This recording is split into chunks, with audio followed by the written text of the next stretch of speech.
शंकर या महादेव अरण्य संस्कृति जो आगे चलकर सनातन शिव धर्म नाम से जाने जाते हैं, सबसे महत्वपूर्ण देवताओं में से एक है।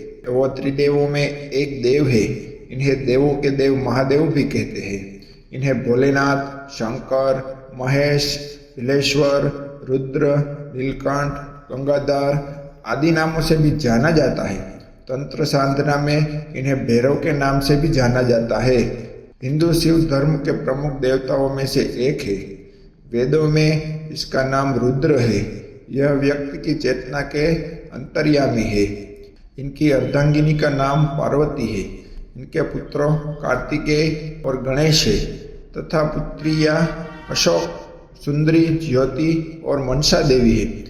शिव अधिकतर चित्रों में योगी के रूप में देखे जाते हैं और उनकी पूजा शिवलिंग तथा मूर्ति दोनों रूप में की जाती है।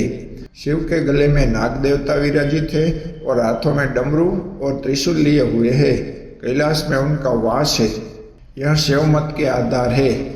इस मत में शिव के साथ शक्ति स्वरूप में पूजित है।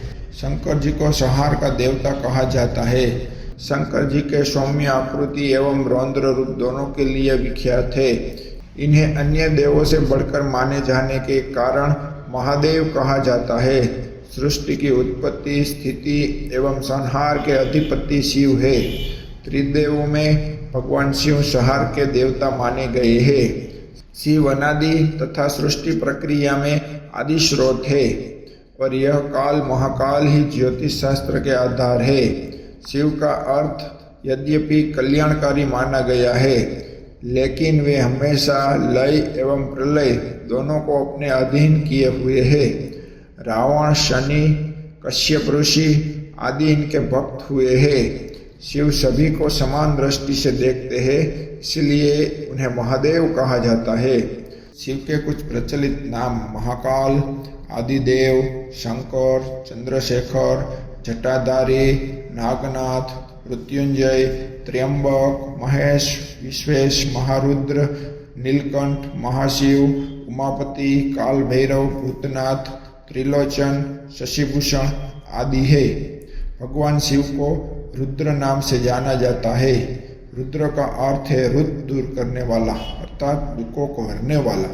अतः भगवान शिव का स्वरूप कल्याणकारक है। रुद्राष्टाध्यायी के 5वें अध्याय में भगवान शिव के अनेक रूप वर्णित है। रुद्र देवता को स्थावर जंगम, सर्व पदार्थ रूप, सर्व जाति, मनुष्य, देव, पशु, वनस्पति रूप मान करके सर्व अंतर्यामी भाव एवं सर्वोत्तम भाव सिद्ध किया गया है। इस भाव का ज्ञाता होकर साधक अद्वैतनिष्ठ बनता है। रामायण में भगवान राम के कथन अनुसार शिव और राम में अंतर जानने वाला किसी भी भगवान शिव का या भगवान राम का प्रिय नहीं हो सकता। सूक्त यजुर्वेद संहिता के अंतर्गत रुद्र अध्यायी के अनुसार सूर्य, इंद्र, विराट पुरुष, हरे वृक्ष, अन्न, जल, वायु एवं मनुष्य के कल्याण के सभी हेतु भगवान शिव के ही स्वरूप है। भगवान सूर्य के रूप में वे शिव भगवान मनुष्य के कर्मों को भली भांति निरीक्षण कर उन्हें वैसा ही फल देते हैं। आशय यह है कि संपूर्ण सृष्टि शिवमय है। मनुष्य अपने अपने कर्म अनुसार फल पाते हैं, अर्थात स्वस्थ बुद्धि वालों को वृष्टि रूपी जल, अन्न, धन, आरोग्य, सुख आदि भगवान शिव प्रदान करते हैं और दुर्बुद्धि वालों के लिए व्याधि, दुख एवं मृत्यु आदि का विधान भी शिव जी करते हैं।